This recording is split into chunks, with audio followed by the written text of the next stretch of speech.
पाकिस्तान में चुनाव हमारे नाम पे नहीं होता, लेकिन हमारे यहाँ चुनाव पाकिस्तान के नाम पे होता है। अब मैं तो कह रहा हूं कि जिन्ना कहीं भी होंगे सोच रहे होंगे कि जो जीते जी मैंने नहीं पाया, भाजपा वालों ने मुझे मरने के बाद दे दिया। अब पहले नेता लोग काम करते थे तो लोग कहते थे अरे सोच दम ईमानदार है, काम दमदार है। अब लगता है दूसरे का भरोसा नहीं, खुद ही छपवा दो। सोच ईमानदार, काम दमदार। अरे लोगों को बोलने दीजिए। हम चुनाव लड़ते हैं एक दूसरे के खिलाफ। किस तरह की शब्दावली का बिहार चुनाव में प्रयोग हुआ और किस तरह की शब्दावली का अभी चुनावों में ये प्रयोग हो रहा। अरे चुनाव कोई जीते, कोई देशद्रोही नहीं है इस देश में। हमारे आपकी संकल्पना में फर्क हो सकता है।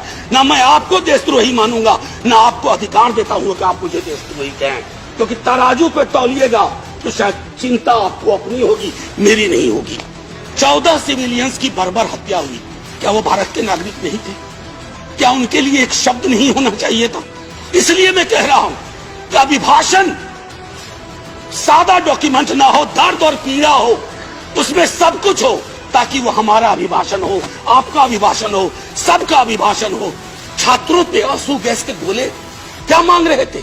चांद नहीं मांग रहे थे, नौकरी मांग रहे थे। और वो 2 करोड़ वाला भी नहीं मांग रहे थे, कह रहे थे बाकी वाला बचा हुआ दे। आपने लाठियां बरसाई। मैं अपने दल राष्ट्रीय जनता दल की ओर से राष्ट्रपति जी के महामहिम के अभिभाषण के प्रस्ताव पर अपना पक्ष, दल का पक्ष रखने खड़ा हुआ। माननीय वाइस चेयरमैन साहब, शुरुआत यूं हुई कि गवर्नमेंट ऑफ इंडिया एक्ट 1919 के बाद हमारे यहाँ इस रवायत की शुरुआत हुई। उससे पहले हमारे यहाँ ये परंपरा नहीं थी। एक और ऐतिहासिक तथ्य जो मैं सदन के अपने साथियों के समक्ष रखना चाहूंगा कि 1950 में भी 31 जनवरी को ही अभिभाषण हुआ था। 31 जनवरी 1950, जब हमारे तब के महामहिम डॉक्टर राजेंद्र प्रसाद, जो बिहार से आते थे, देश के सर्वमान्य नेता थे, उन्होंने अभिभाषण दिया था। तो 72 वर्ष बाद ये एक संयोग है, लेकिन 72 वर्ष के अभिभाषणों के दायरे में अगर सर सोचे तो कई चिंता की लकीरें हैं, और चिंता की उन लकीरों को हमने अभिभाषण के पक्ष में, अभिभाषण के दौरान नहीं देखा। इसलिए मैं शुरुआत करूंगा कि बेवफा बावफा नहीं होता, बेवफा बावफा नहीं होता, वरना इतना बुरा नहीं होता। हमने तो सोचा था, बाद लुटने के ये पता चला कि रहजन रहनुमा नहीं होता। खैर, बहरहाल सर, मैं कुछ छोटी छोटी चीजें इस संदर्भ में रखना चाहूंगा। सभापति महोदय, मुझे पता है कि इस संदर्भ की गरिमा क्या है। राष्ट्रपति का अभिभाषण एक बहुत बड़ी चीज होती है, देश का एक ब्लूप्रिंट होता है, एक दिशा और दशा देने की कोशिश होती है।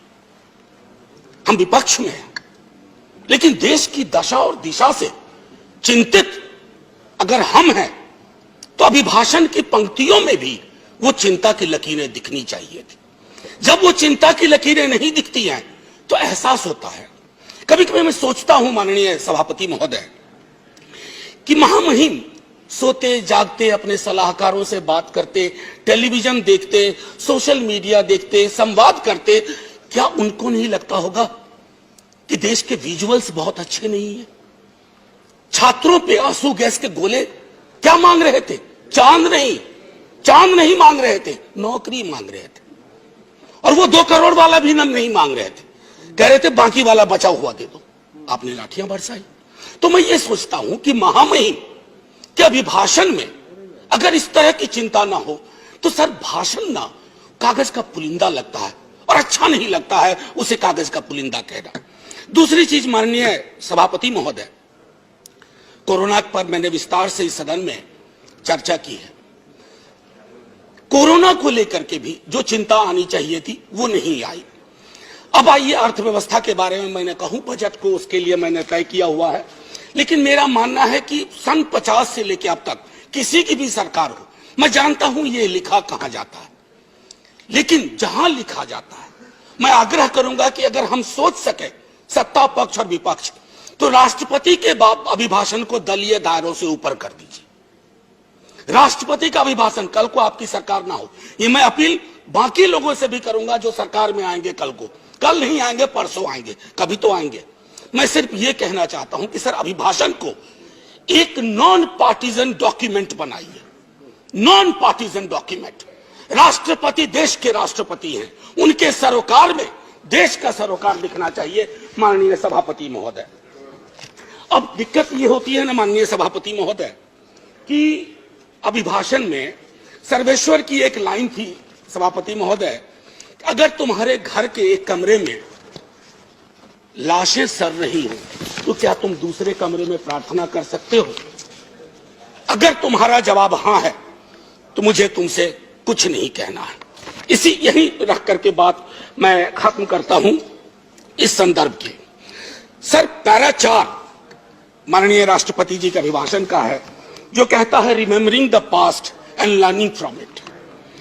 सर इतिहास की एक अपनी स्मृति होती है और स्मृतियों का एक इतिहास होता है और विश्व इतिहास गवाह है सर, जिस किसी ने भी अतीत की स्मृतियों के साथ छेड़छाड़ करने की कोशिश की, उसको बदलने की कोशिश की, वो इतिहास के फुटनोट में चले गए। इतिहास नहीं बदला, वो इतिहास के फुटनोट में चले गए। नेताजी सुभाष बोस, अरे देश के नेताजी हैं, आपने उनको इंपीरियल कैनोपी में रखने का, अगर नेताजी कहीं से आ जाते हैं तो कहते कैनोपी मत रख भाई, दिलों में रख, दिलों में रख। मैं ये इसलिए कह रहा हूं, मैंने नेताजी की चिट्ठियां पढ़ी हैं नेहरू जी के नाम, मैंने नेताजी की चिट्ठियां पढ़ी हैं बापू के नाम, मैंने नेताजी की चिट्ठियां पढ़ी हैं तमाम उस दौर के लीडर्स के नाम। कहां कद था नेताजी का, नेहरू जी का, बापू का, पटेल का, और विवेचना कौन लोग कर रहे हैं? मैंने इसी सदन में कहा था कि बौनी समझ के लोग लंबा इतिहास नहीं लिख सकते, लंबी लंबी लंबी लकीर नहीं खींच सकते। एक बार चिंता करिएगा सर, मैं ये कह रहा हूं कि बापू के राम की संकल्पना करिए। इससे पहले एक हल्के में एक बात कहूं माननीय सभापति महोदय, मैं कभी कभी सोचता हूं 1952 में पहला चुनाव लड़ा हमने सर, 52 में हम पार्टीशन से निकल के आए थे, पीड़ा थी बहुत, लाखों लोग मारे गए उधर और लाखों लोग मारे गए इधर। लेकिन सर 52 का चुनाव हुआ था समावेशी विकास पर, रोजगार पे। 70 साल बाद हम चुनाव लड़ रहे हैं किस चीज पे? देख लीजिए। मुझे तो कभी कभी ताज्जुब होता है कि पाकिस्तान में चुनाव हमारे नाम पे नहीं होता, लेकिन हमारे यहां चुनाव पाकिस्तान के नाम पे होता है। अब मैं तो कह रहा हूं कि जिन्ना कहीं भी होंगे सोच रहे होंगे कि जो जीते जी मैंने नहीं पाया, भाजपा वालों ने मुझे मरने के बाद दे दिया। ये मैं समझता हूं हम सब के लिए सर चिंता का विषय होना चाहिए। सर मैंने कहा था कि बापू के राम, जब इतिहास की बात करते हैं सर, ये किताब है प्रार्थना खंड, बापू की किताब है, बापू की प्रार्थनाओं का संकलन है। मैं आग्रह करूंगा सब पढ़ें। जब नोआखोली से लौट के आए बापू, बहुत पीड़ा थी, उन्होंने अपना प्रार्थना बदल दिया। वो प्रार्थना भजमन प्यारे सीताराम की जगह भजमन प्यारे राम रहीम, भजमन प्यारे कृष्ण करीम। आप क्या कर रहे हैं? कृष्ण और करीम के बीच में कटीली दीवार लगा रहे हैं, राम और रहीम के बीच में दीवार लगा रहे हैं। ये दीवारें आज हो सकता है ताली दिलवा रही हो, आप मिट जाएंगे, ये दीवारें भी मिटेंगी, वक्त वक्त की बात है। बस एक बार सोचेगा जरूर, क्योंकि बापू पे माल्यार्पण आप भी करते हैं और बहुत, बल्कि आप चश्मे पे कर दिया, आपने महदूद कर दिया। बापू का चश्मा लीजिए, बापू को चश्मे में मत रखिए, ये मेरा आग्रह होगा। एक चीज तो ये थी सर, माननीय सभापति महोदय, कोविड के संदर्भ में मैं बोलूंगा नहीं, मैंने पहले ही कहा, इश्तेहारबाजी हो रही है। जो सरकारें, मैं सिर्फ केंद्र को नहीं कह रहा हूं, जो सरकारें कोविड के वक्त में नदारद थी, सोशल मीडिया गवाह है, वो सरकार 4 पन्ने का इश्तेहार दे रही है। अब पहले नेता लोग काम करते थे तो लोग कहते थे अरे सोच दम ईमानदार है, काम दमदार है। अब लगता है दूसरे का भरोसा नहीं, खुद ही छपवा दो, सोच ईमानदार काम दमदार। अरे लोगों को बोलने दीजिए। अब देखिए सर, दूसरी चीज कोविड के संदर्भ में मैं आपको कहूंगा, जब आप कहते हैं ना कि फलाने की तुलना में यहां इतने कम मरे वगैरह, 18 से तुलना करते हैं, सर जिन परिवारों के चिराग गुम हुए ना, उनके लिए मौत आंकड़ा नहीं है सर। मेरी बेटी की एक साथ में लड़की पढ़ती थी, 2 बेटियां थी, माता पिता एक हफ्ते के अंदर दुनिया से चले गए, उसको नंबर बताएंगे हम कि ये आंकड़ा है तुम्हारे बाबूजी का, ये आंकड़ा है तुम्हारी मां का? ये नहीं होना चाहिए सर। इतनी तो संवेदनशीलता होनी चाहिए, सरकार किसी की भी हो सकती। सर, समानता और बंधुत्व के संदर्भ में बाबा साहब भीमराव अंबेडकर की चर्चा की गई है। सर, मैं क्या कहूं, ये महादेव गोविंद रानाडे लेक्चर है। बस मैं कहना, बाबा साहब ने एक बात बार बार कही थी, वो कही थी कि भैया डेमोक्रेसी को सबसे बड़ा खतरा है हीरो वर्शिप, उससे बचा लेना। लेकिन हमने क्या किया है, पूरी की पूरी डेमोक्रेसी को हीरो वर्शिप में तब्दील की है। आप कहिएगा पहले भी हुआ था, अरे जब पहले हुआ तो अच्छा नहीं था, अगर आज हो रहा है तो बुरा है। क्या हो गया सर, आजकल देखिए शब्दावली बदल गई है। वाजपेयी जी की सरकार एनडीए गवर्नमेंट कही जाती थी, या आपकी भी सरकार शुरू में जब बनी थी तो एनडीए गवर्नमेंट या बीजेपी गवर्नमेंट, अब कहते हैं मोदी गवर्नमेंट, अब हो गई है केजरीवाल गवर्नमेंट।